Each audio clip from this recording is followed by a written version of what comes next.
আসসালামু আলাইকুম প্রিয় শিক্ষার্থী বন্ধুরা, আশা করি ভালো আছো। জেনিত ম্যাথ স্টাডির পক্ষ থেকে সবাইকে স্বাগত জানাচ্ছি।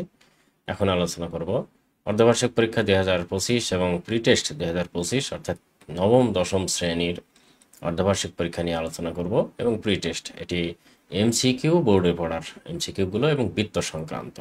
তো চলো আমরা প্রশ্নগুলো দেখে নেই কি কি আছে। তার আগে তোমাদেরকে বলবো, তোমরা যারা আমার সাথে আছো তোমাদেরকে অসংখ্য ধন্যবাদ। আর দ্রুত আমাকে কমেন্টস করে জানিয়ে দাও কে কোথায় থেকে আমার সাথে আছো। দেখো, 1 নম্বর প্রশ্নটি বলছে একটি বৃত্তের ব্যাস 26 সেন্টিমিটার হলে এর পরিধি কত। আচ্ছা, আমরা বৃত্তের ব্যাস, আসলে বৃত্ত বলতে আমরা জানি এরকম যদি বৃত্ত হয় এর ব্যাস, অর্থাৎ এই যে কেন্দ্রগামী জ্যাকে ব্যাস বলে, এই কেন্দ্রগামী জ্যাটা 26 সেন্টিমিটার, অর্থাৎ এই এর অর্ধেক হবে, এই ব্যাসের অর্ধেক হবে হচ্ছে আর এর মানটা। তাহলে আমরা এখানে যদি এখন বলি এরকম আর এর মানটা বের করে, আর সমান কত, 26/2 সমান কত, 13 cm, এটি হবে হচ্ছে আর এর মান। এখন বলছে বৃত্তের পরিধি কত। পরিধি আমরা জানি যে সূত্র 2πr, এটা হচ্ছে পরিধির সূত্র। সেক্ষেত্রে আমরা যদি এখানে মান বসিয়ে দিই, অর্থাৎ 2 × 3 × 1 4, 3.1416, এটা পায়ের মান, আর এর মানটা হচ্ছে 13 সেন্টিমিটার। এখন এটা ক্যালকুলেশন করে যা হবে সেটি হবে উত্তর। আমি এটা ক্যালকুলেশন করলে 13×2 = 26, 3 26, কত হবে, এই যে 81-এর কাছাকাছি 3 26, ঠিক আছে। তার মানে আমাদের উত্তর হবে হচ্ছে খ নম্বরটা। ওকে, আশা করি বুঝতে পেরেছো। আচ্ছা, তোমরা যে অনেকে আমার সাথে আছো তোমাদেরকে অসংখ্য ধন্যবাদ, এবং কে কোথায় থেকে সেটা কমেন্টস করে জানিয়ে দাও, তাহলে সুবিধা হয়। আচ্ছা, আমরা পরবর্তী আলোচনা করব 2 নম্বরটা নিয়ে। খেয়াল করে দেখো, 2 নম্বর প্রশ্নটি বলছে অর্ধবৃত্ত অপেক্ষা ছোট চাপে অন্তর্লিখিত কোণ। খেয়াল করো, আমরা যদি এখানে একটি বৃত্ত আঁকাই, খেয়াল করে দেখো যে একটি বৃত্ত আঁকাই, এইভাবে একটি বৃত্ত আঁকাইলাম। এখন এখানে বলছে অর্ধবৃত্ত অপেক্ষা ছোট চাপে, তার মানে এই যে মাঝখান দিয়ে যাবে যেটা, সেটা হচ্ছে অর্ধবৃত্ত। অর্ধবৃত্ত অপেক্ষা, আমি কেন্দ্রটা উল্লেখ করলাম, অর্ধবৃত্ত অপেক্ষা ছোট চাপ, তার মানে এই যে এইটুকু অর্ধবৃত্ত অপেক্ষা এই ছোট চাপে অন্তর্লিখিত কোণ, তার মানে এই কোণটা কি কোণ হবে। এখানে কোণ উৎপন্ন করলে কি হবে, অর্ধবৃত্ত অপেক্ষা ছোট চাপে উৎপন্ন কোণ সবসময় মনে রাখতে হবে, এটা স্থূল কোণ হবে। এখান থেকে একটি কথা তোমাদের বলে দিই, সেটি হচ্ছে যে এই অর্ধবৃত্ততে যদি কোণ উৎপন্ন করে তবে সেটি সূক্ষ্মকোণের চেয়ে বড় কোণ হবে, মানে 90 ডিগ্রির চেয়ে বড় কোণ হবে। আর যদি এখান থেকে এই অধিচাপে কোণ উৎপন্ন করে তবে সেটি ছোট হবে, অর্থাৎ সূক্ষ্মকোণ হবে, 90 ডিগ্রির চেয়ে ছোট হবে। এইটা তোমাদের মনে রাখলেই হবে। সুতরাং আমাদের এইটা হবে হচ্ছে স্থূলকোণ, মানে গ নম্বরটা উত্তর। ওকে, আশা করি বুঝতে পেরেছো। এখন দেখো 3 নম্বর অঙ্কটি বলছে, অঙ্কগুলি কিন্তু সব বোর্ডে পড়া। খেয়াল করে দেখো, এটা হচ্ছে ঢাকা বোর্ড 2024 সালে পড়েছিল, এর আগে এটা পড়েছিল কুমিল্লা বোর্ড 2024 সালে। ওকে, এখন দেখো 3 নম্বরটা বলছে ও কেন্দ্র বিশিষ্ট বৃত্তে এবিসি একটি সমবাহু ত্রিভুজ এবং বিএসি সমদ্বিখণ্ডক ও এ হলে এওসি সমান কত। এখানে কিন্তু চিত্রটি দেওয়া আছে, তার মানে এই চিত্রটি থেকে আমরা বলতে পারি। আগে আগে দেখি, খেয়াল করে দেখো, ও কেন্দ্রীয় বিশিষ্ট এবিসি একটি সমবাহু ত্রিভুজ, তার মানে এই কোণ, এই কোণ, এই কোণ তিনটাই সমান হবে। বাহু তিনটা যদি কোনো কোণের সমান হয়, আমরা এরকম যদি কোণ আঁকাই, বাহু তিনটা যদি সমান হয় তাহলে কোণ তিনটাও সমান হবে, এটা মাথায় রাখতে হবে। আর সেক্ষেত্রে কোণ তিনটা যদি সমান হয়, এখন এই জায়গাটা আর একটা কথা বলছে যে এই সমদ্বিখণ্ডক ও এ, তার মানে এই জায়গাটাই, এটা যদি কেন্দ্র হয়, এইটুকু হচ্ছে ও এ বুঝাইছে, ও এ, এটা হচ্ছে বি, এটা হচ্ছে সি। এখন বলছে যেখানে এ ও সি সমান কত, এইটুকু আমরা টেনে দিলাম এভাবে। তাহলে এ ও সি এই কোণটার সমান কত এখানে জানতে চাচ্ছে, ঠিক আছে। এ ও সি, তাই তো, হ্যাঁ, এ ও সি এই কোণটার সমান কত ডিগ্রি জানতে চাচ্ছে। আচ্ছা, এখানে এইটা যদি 90 ডিগ্রি হয়, খেয়াল করতে হবে কিন্তু এইখানে বোঝার বিষয় একটা আছে, সেটি হচ্ছে এইটা যদি 90 ডিগ্রি হয় এবং একে সমান দুই ভাগে ভাগ করেছে ও এ, তাহলে এইটুকু কত ডিগ্রি হবে। আর প্রত্যেকটা যদি সমান হয়, মনে রাখতে হবে কোণগুলো যদি সমান হয় তাহলে ত্রিভুজের তিন কোণের সমষ্টি সমান 180 ডিগ্রি। ওকে, আর একে 3 দ্বারা যদি এখন ভাগ করা যায় তাহলে 60 হয়, এটা মনে রাখতে হবে, প্রত্যেকটা 60 ডিগ্রি হবে। তাহলে এই কোণটাও 60 ডিগ্রি, এই 60 ডিগ্রিকে আবার 2 দ্বারা ভাগ করতে হবে, কেননা এখানে সমদ্বিখণ্ডিত করেছে, 2 দ্বারা ভাগ করতে হবে, তাহলে কত হবে? এখানে 30 ডিগ্রি হবে। মাথায় রাখতে হবে এই যে এই জায়গাটা হবে 30 ডিগ্রি। তাহলে এখানে হলো 30 ডিগ্রি, আবার ঠিক একই রকম এখানে হলো 30 ডিগ্রি। এখন বলছে যে এই জায়গাটা এওসি, এই কোণটা কত? আমরা জানি ত্রিভুজের 3 কোণের সমষ্টি 180 ডিগ্রি, এই জায়গাটাও ঠিক একই রকম। তাহলে আমরা 30 অলরেডি পেয়েছি, আবার 30 অলরেডি পেয়েছি, মানে কি এই কোণটাও 30 ডিগ্রি, একটু বড় করে নিলে এরকম হয়, এই কোণটাও 30 ডিগ্রি, এই কোণটাও 30 ডিগ্রি, এটা পেয়েছি। এখন এটা কত? আমরা জানি ত্রিভুজের 3 কোণের সমষ্টি 180 ডিগ্রি, সুতরাং এখানে 60 যোগ 60 আর কত হলে 180 ডিগ্রি হবে? সুতরাং এখানে 60 যোগ 60 না, 30 যোগ 30, সেক্ষেত্রে আর কত হলে 180 ডিগ্রি হবে? তাহলে 180 ডিগ্রির মধ্যে আমরা এই 60 ডিগ্রি বাদ দিতে পারি, তাহলে হবে আছে 120 ডিগ্রি। এই কোণটা হবে 120 ডিগ্রি, আমাদের উত্তর হবে 120 ডিগ্রি, গ নম্বরটা। ওকে, আশা করি বুঝতে পেরেছো। এখন 4 নম্বর প্রশ্নটি দেখো। আচ্ছা, তোমরা কেউ কি কমেন্টস করেছো? অ্যাকচুয়ালি তোমাদের কোনো জিজ্ঞাসা থাকলে আমাকে করতে পারো। কি জিজ্ঞাসা আছে? ঠিক আছে, এই জিজ্ঞাসা এইগুলো করলে আমি আমার ক্লাস নিতে সুবিধা হবে। ঠিক আছে, আচ্ছা এবারে দেখো 5 নম্বর অঙ্কটি। এটা কুমিল্লা বোর্ড 2024 সালে এসেছিল। কোনো বৃত্তের উপচাপের উপর দণ্ডায়মান কোণ কি হয়? একটু আগে কিন্তু আলোচনা করেছি অলরেডি, তারপরে আবার বলি, এটি একটি বৃত্ত। হ্যাঁ, এটি যদি একটি বৃত্ত হয়, আচ্ছা আমরা আবার একটু সুন্দর করে আঁকানোর চেষ্টা করি। হ্যাঁ, এটি একটি বৃত্ত হলে কোনো বৃত্তের উপচাপের উপর, তার মানে কি? উপচাপ বলতে এই যে এরকম যদি দুইটা অংশে ভাগ করি, এই পরিধির অংশটাকে চাপ বলা হয়, তাহলে ছোটটাকে বলা হয় উপচাপ, অর্থাৎ এটি হচ্ছে উপচাপ। হয়েছে? তাহলে উপচাপে এখানে কি বলছে? কোনো বৃত্তের উপচাপের উপর দণ্ডায়মান কোণ, তার মানে এই চাপের উপর যদি এখন কোণ হয় তাহলে কি হবে? সেটা স্থূলকোণ। এটা একটু আগে আলোচনা করেছি। আর যদি এই অধিচাপের উপর কোণ হতো তাহলে সেটি হচ্ছে সূক্ষ্মকোণ। মনে রাখতে হবে এই সূক্ষ্মকোণ হতো, কিন্তু আমাদের এটা এরকমই। এখন এই জায়গাটা 5 নম্বর অঙ্কটি বলছে বৃত্তে ও, এখানে কিন্তু চিত্র দেওয়া আছে। বৃত্তে ও বৃত্তটির কেন্দ্র এবং বিই সমান 4 সেন্টিমিটার। এখানে খেয়াল করতে হবে কিন্তু। হ্যাঁ, আমি একটু যদি বড় করে নেই তাহলে সুবিধা হবে। হ্যাঁ, এই জায়গাটা খেয়াল করো যে ও বৃত্তটির কেন্দ্র এবং বিই 4 সেন্টিমিটার, তাহলে ও ই সমান ও এফ। এই জায়গাটা খেয়াল করো, ও ই সমান ও এফ।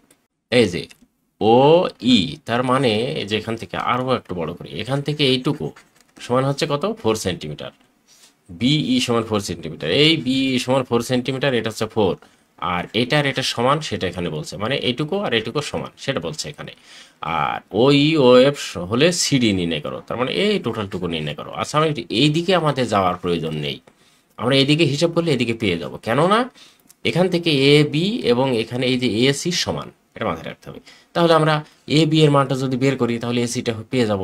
তাহলে এখানে হচ্ছে এ বি এর মানটা হচ্ছে বের করতে হলে আগে আমরা এইটুকু কিন্তু পেয়েছি 4 সেন্টিমিটার, আর আমরা জানি ওইটুকু রেট এই দুইটা উপরেরটা সমান, তার মানে এখানে বিই এবং এ ই সমান হবে। তাহলে এইটাও 4, এটাও 4, আর 4 আর 4 যোগ করলে হয় 8। এটাই হবে আমাদের উত্তর, যে এইটুকু আর এটুকু সমান, তাহলে সিডি সমান 8 সেন্টিমিটার হবে। ওকে, এই যে এই উত্তরটা। ঠিক আছে, এবারে 6 নম্বর অঙ্কটি। এখানে চিত্র দেখাচ্ছে কিন্তু অপর পাশে গেছে। আচ্ছা, এদিকে অপর পাশে কি বলছে? আচ্ছা, আমরা এটা বুঝতে পারলাম না, আমরা সাথে চলে গেলাম। 7 নম্বর বলছে এ বি সি ডি বৃত্তে অন্তর্লিখিত চতুর্ভুজের, এ বি সি ডি বৃত্তে অন্তর্লিখিত চতুর্ভুজের এ বি সি সমান 110 হলে এডিসি সমান কত? আচ্ছা, এই জায়গাটাই একটা কাজ করলে কেমন হয়? ঠিক আছে, একটি বৃত্ত আমরা আঁকিয়ে নেব। হ্যাঁ, এখানে একটি বৃত্ত আঁকিয়ে নিয়ে ওদের কথা অনুসারে একটি বৃত্ত আঁকিয়ে নিলাম। ঠিক আছে, এখন বলছে এবিসিডি বৃত্তে অন্তর্লিখিত চতুর্ভুজের একটি চতুর্ভুজ আমরা যে কোনোভাবে আঁকিয়ে নিলাম, বৃত্ত অন্তর্লিখিত চতুর্ভুজ আঁকাইলাম। এখন বলছে এ বি সি, এটা নিলাম এ, এটা নিলাম বি, এটা নিলাম সি, এটা নিলাম ডি। এ বি সি সমান কত? এই কোণটা সমান কত হচ্ছে? 110 ডিগ্রি। এখানে বলেছে 110 ডিগ্রি ধরে নিলাম। এখন বলছে এডিসি, তার মানে এডিসি এই কোণটা কত?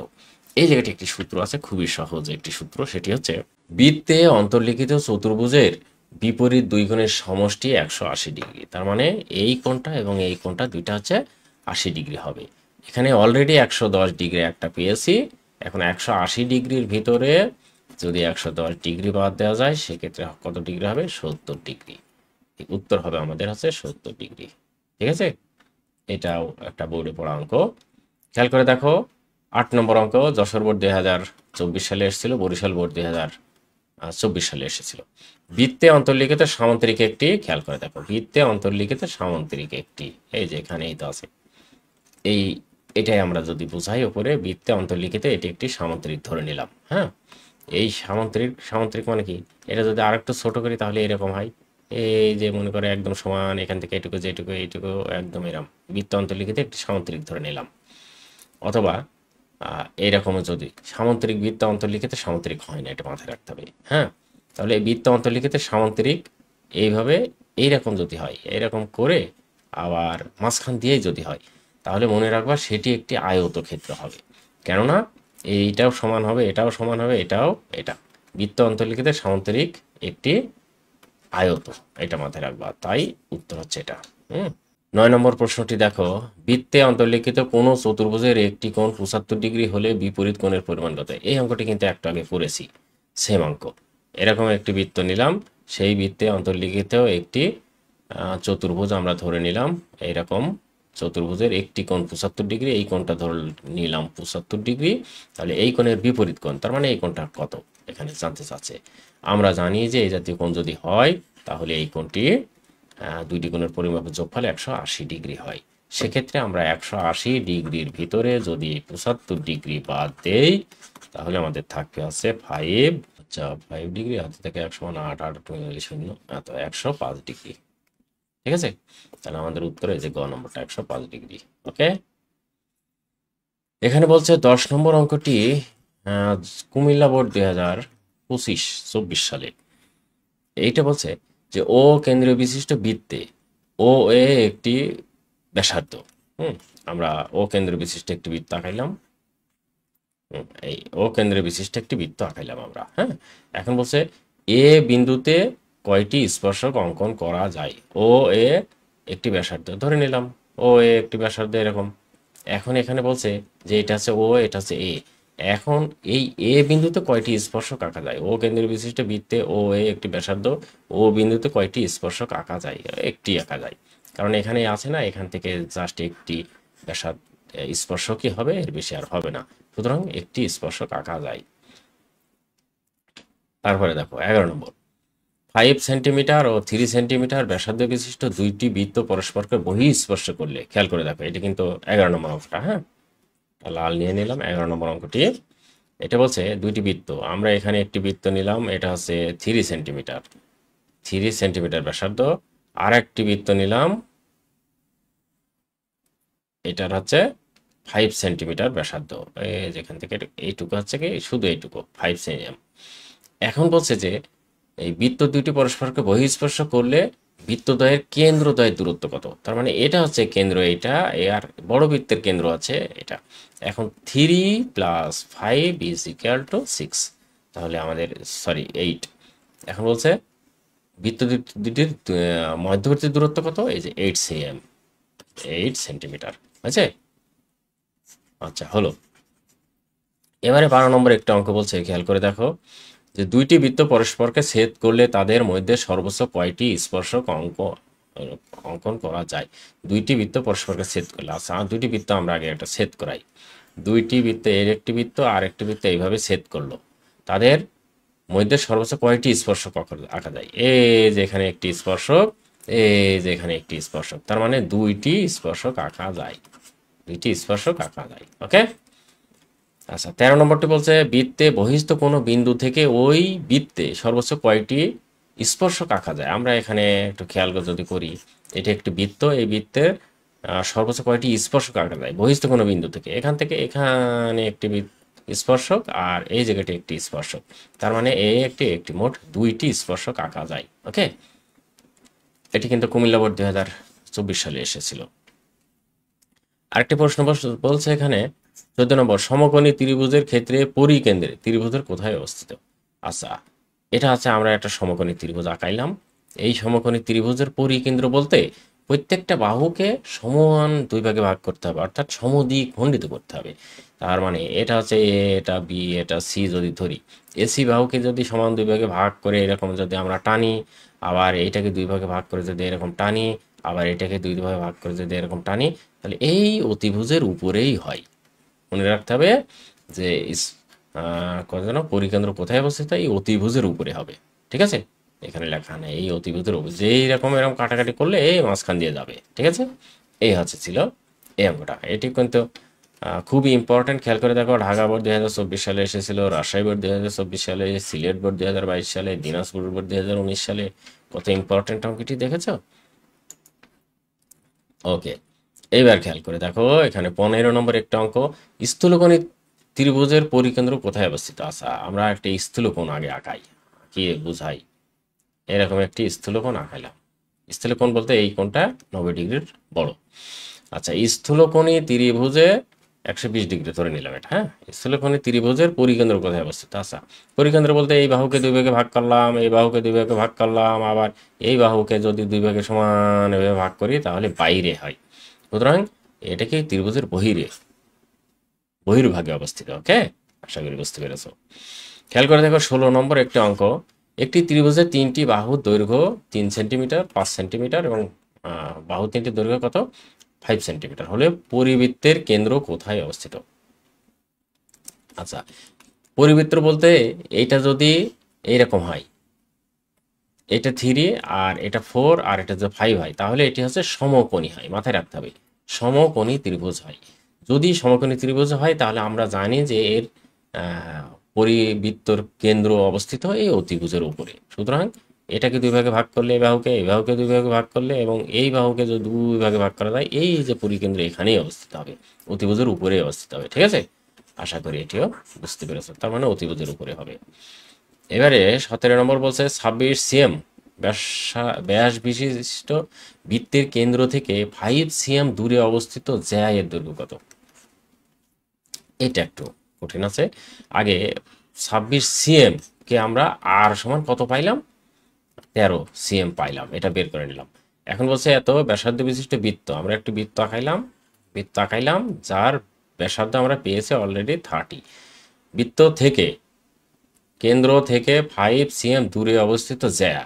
আচ্ছা, এই যেখানে একটি জ্যা নিলাম এবং এটা এখান থেকে এটুকু আছে 5 সিএম নিলাম। 5 সিএম দূরে অবস্থিত জ্যা এর দৈর্ঘ্য কত, এই জ্যা। আচ্ছা, তাহলে এখান থেকে এটুকু যদি 13 হয়, তাহলে এটুকু আমরা একটা কাজ করলাম, এখান থেকে এটুকু যোগ করে দিলাম, তাহলে এইটাও 13 হবে। কেননা এইটা আর এটা সমান। মাথায় রাখতে হবে, আমি একটা বড় করে নিলাম।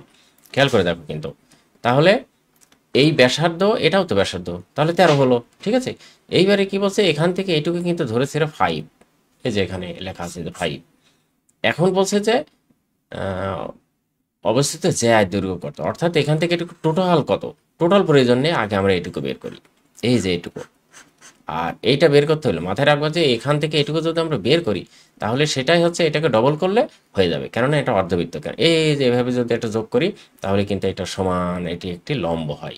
সুতরাং এটা যদি কত হলো 13, এটা যদি 5 হয় তাহলে 5 5 25 আর 13, তাই না, এটা হবে 12। এটাও একটি সমকোণী ত্রিভুজ এবং পিথাগোরাসের উপপাদ্য। তাহলে এটা আমি জানি, ক্যালকুলেশন করে দেখবা। এবারে এটাও 12, এটুকু 12। তাহলে এখন কি বলছে না, তার দৈর্ঘ্য কত, এই 12 আর 12 যোগ করলে 24, এর দৈর্ঘ্য হবে 24। বুঝাতে পারলাম? আশা করি বুঝতে পেরেছো অঙ্কটি। এখন 18 নম্বর একটা অঙ্ক দেখো। 18 নম্বর, চিত্রে ও এস, এই যে উপরে চিত্র দেওয়া আছে, একটু বড় করে নেই। চিত্রে ও এস 3 সেন্টিমিটার। খেয়াল করে কিন্তু ও এস, তার মানে এই যে এটুকু 3 সেন্টিমিটার। আচ্ছা, এটুকু যদি লাল নেই তাহলে বোঝা যাবে, আর একটু যদি বড় করি। চিত্রে ও এস 3 সেন্টিমিটার, পি কিউ কত, এই যে পি কিউ, তার মানে এই যে এটা টোটালটুকু কত, আগের মতোই অঙ্ক। এটা যদি 3 হয়, এখানে কিন্তু 5 দেওয়া আছে অলরেডি, তাহলে এখানে হবে 4। এটাও পিথাগোরাসের উপপাদ্য অনুসারে, বুঝতে পেরেছো তো। এখন এইটা যদি এইরকম হয় তাহলে এখানে কি বলছে, পি কিউ কত, এটা 4, এটুকুও 4 হবে। তার মানে 4 + 4 = 8, সমান 8 সেন্টিমিটার হবে। 19 নম্বর, 3.5 সিএম ব্যাসার্ধ বিশিষ্ট বৃত্তে কেন্দ্রগামী জ্যায়ের দৈর্ঘ্য কত। আচ্ছা, খেয়াল করতে হবে, আগে আমরা আঁকাই। হ্যাঁ, বৃত্তটা আঁকাই। এটা ময়মনসিংহ বোর্ড 2024 এসেছিল।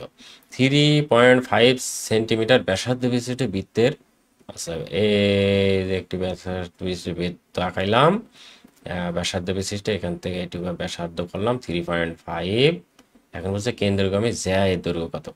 তার মানে কেন্দ্রগামী জ্যাকে আমরা কিন্তু ব্যাস বলি। হ্যাঁ, কেননা কেন্দ্র দিয়ে যে ব্যাস যায় সেটা হচ্ছে বৃহত্তম যায় হয়। আর বৃহত্তম হলে এইটা হচ্ছে ব্যাসার্ধ, ব্যাসার্ধকে 2 দ্বারা গুণ করলে হবে হচ্ছে সেটা ব্যাস 3.5। তার মানে 3.5 প্লাস 3.5 সমান 336 সমান 7 cm হবে। উত্তর আমাদের হবে 7 cm, যেটা ওকে। তারপরে এবারে খেয়াল করে দেখো, 3 সেন্টিমিটার ব্যাসার্ধ বৃত্তের কেন্দ্র থেকে 2 সেন্টিমিটার দূরবর্তী যায় দৈর্ঘ্য, এই অঙ্কটা কিন্তু একটু আগে করলাম। এটা একটি, এখন বলছে 3 সেন্টিমিটার ব্যাসার্ধ, এখান থেকে এটুকু 3 দিলাম, আর বলছে কেন্দ্র থেকে 2 সেন্টিমিটার, এখান থেকে 2 সেন্টিমিটার এটুকু ধরে নিলাম, ধরে নিয়ে আমরা এটুকু কি করলাম, ডবল করে দিলাম, কেননা বলছে যা, তাহলে এখান থেকে এটুকু হচ্ছে কত, 2 cm, দূরবর্তী জ্যায়ের দৈর্ঘ্য কত। এবার এই জ্যায়ের দৈর্ঘ্য কত জানতে চাচ্ছে, তাহলে এখান থেকে এটুকু যদি আমরা যোগ করে দিই, খেয়াল করো, এটাও ব্যাসার্ধ এটাও ব্যাসার্ধ, তাহলে আমাদের কি হবে, এই জ্যায়ের দৈর্ঘ্য হবে 3 cm। তাহলে এটা 2 এটা 3 হলো। এখন এটা যদি অতিভুজ হয় তাহলে আমার পিথাগোরাসের উপপাদ্য করতে হবে, সেক্ষেত্রে 3 স্কয়ার প্লাস, প্লাস না 3 স্কয়ার সমান লম্ব স্কয়ার যোগ ভূমি স্কয়ার দিতে হবে। সেক্ষেত্রে আমাদের হবে 2 স্কয়ার যোগ, আর এটা হচ্ছে আমরা ধরে নিলাম এ, এটা এম, আর এটা হচ্ছে বি, তাহলে এ, এই এটা দেব হচ্ছে এক্স, এখান থেকে এটুকু এক্স আমরা এখানে দিয়ে দিলাম এক্স। এখন দেখো 3 থেকে 9 এর ভিতর থেকে 4 বাদ দিলে হবে এক্স স্কয়ার, আবার এক্স স্কয়ার সমান 5, আর এই এক্স এর মানটা হবে হচ্ছে 5। সুতরাং এটা হচ্ছে √5 হবে, হ্যাঁ, এইটা হচ্ছে √5 হবে, ঠিক আছে। তাহলে √5 এই যে গ নম্বরটা উত্তর। ওকে, প্রিয় শিক্ষার্থী বন্ধুরা, এই হচ্ছে ছিল মোট আলোচনা। আজকে আমি 20টা এমসিকিউ নিয়ে আলোচনা করেছি। মাথায় রাখতে হবে যে 20টা এমসিকিউ কিন্তু প্রত্যেকটা বোর্ডে কোনো না কোনো বোর্ডে এসেছে, এবং খুবই ইম্পর্ট্যান্ট অঙ্কগুলো নিয়ে আলোচনা করলাম। আশা করি তোমাদের ভালো লেগেছে, এবং প্রি টেস্ট প্রত্যেকটা অধ্যায়ে এভাবে আলোচনা করব আমি, এবং লাইভে থাকবো। তোমরা যারা আমার আলোচনাতে থাকবা, আগে থেকে কমেন্টস করে জানাবা যে কোন অধ্যায় নিয়ে আলোচনা করলে তোমাদের সুবিধা হয়, এবং কোনটি তোমাদের প্রি টেস্টে আছে, এবং অর্ধবার্ষিক পরীক্ষায়, নবম দশম শ্রেণীর অর্ধবার্ষিক পরীক্ষায় আছে, এটা মাথায় রাখবা, ঠিক আছে। তাহলে সেটা নিয়ে আমি আলোচনা করতে পারি। আর অলরেডি কিন্তু আমার আলোচনা চলছে, করেছি অনেকগুলো, অধ্যায় 17 করেছি, তারপরে আর কি করেছি, সেট করেছি আলোচনা, আরও করব। তারপর হচ্ছে অধ্যায় তৃতীয় অধ্যায় করেছি, এটাও আলোচনা করেছি। তারপরে এরকম অনেকগুলো অধ্যায় কিন্তু আলোচনা অলরেডি করেছি, আর একে একে যেগুলো বাকি আছে সেগুলো করব। তোমরা অবশ্যই সাথে থাকবা। প্রিয় শিক্ষার্থী বন্ধুরা, কোনো প্রশ্ন থাকলে আমাকে করতে পারো, অনেকে আমার সাথে আসো, দ্রুত বলতে পারো, আমি পরবর্তী আলোচনাতে চলে যাব, ঠিক আছে।